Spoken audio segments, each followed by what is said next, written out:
You may be asking yourself, Will Smith vs. Chris Rock, who's got more money? Well, actually, that's not what this video is about. Rather, we want to discuss wealth distribution in America.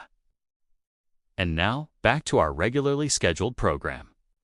There's been a lot of talk recently about how much money the richest people have. According to Forbes magazine, Elon Musk, the richest person in the world, has a net worth of more than $200 billion. And at one point during the pandemic, he had a net worth of almost $300 billion.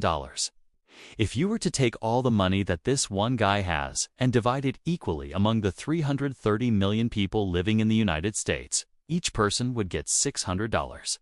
But that's not how money works.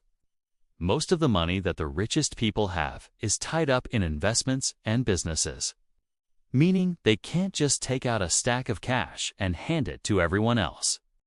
Nonetheless, this example illustrates just how vast the gap between the rich and poor has become. So let's take a look at some of the statistics. Number of billionaires in the U.S. in 2022, 724. That was the most since 2007. Their total net worth, $4.75 trillion.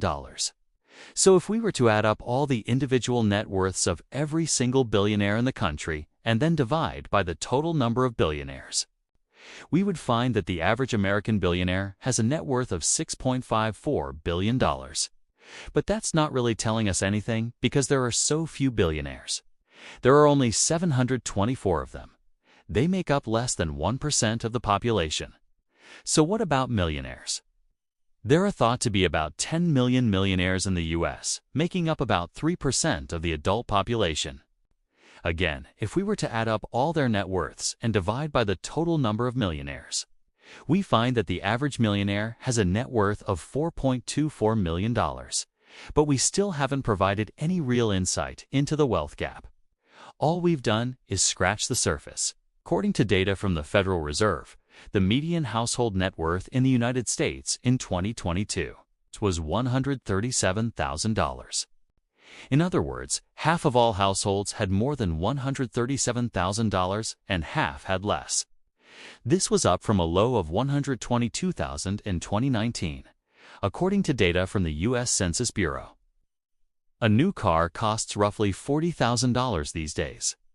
In 2022, the top 1% of earners earned 20.4% of the nation's total income. The top 5% earned 42.7%. The top 10% earned 55.3%. The top 20% earned 70.8%. The top 40% earned 86.8%. And the bottom 60% of earners earned 13.2% of the nation's total income.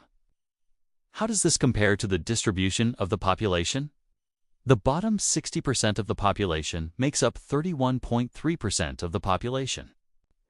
The richest 10% of Americans hold 89% of the country's wealth, while the bottom 50% holds just 1.3% of the country's wealth. The richest 1% of Americans holds more wealth than the bottom 42% of the population. The richest 0.1% holds more wealth than the bottom 30%. The richest 0.01% holds more wealth than the bottom 15%. The richest 0.001% holds more wealth than the bottom 10%. The richest 0.001% holds more wealth than the bottom 7%.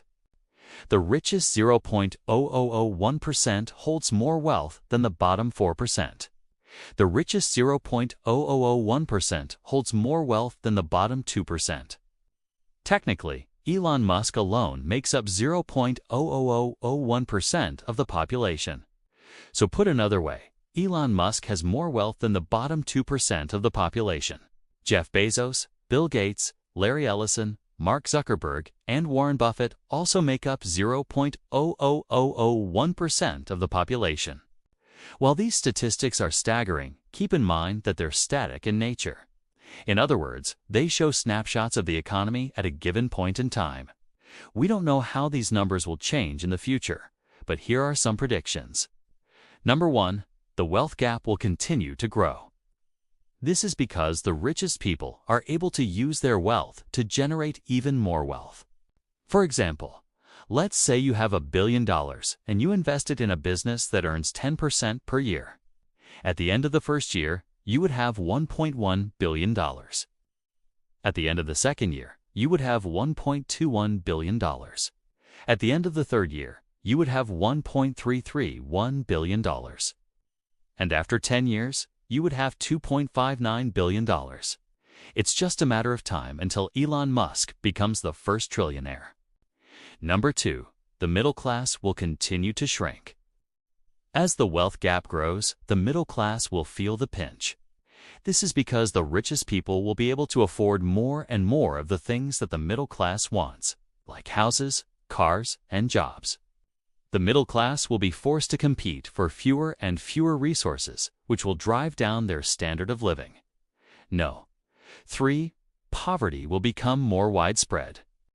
As the middle class shrinks, poverty will become more widespread.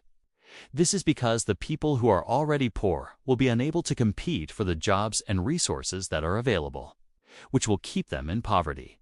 No. 4. Inequality will become more visible. All of these trends will lead to greater inequality.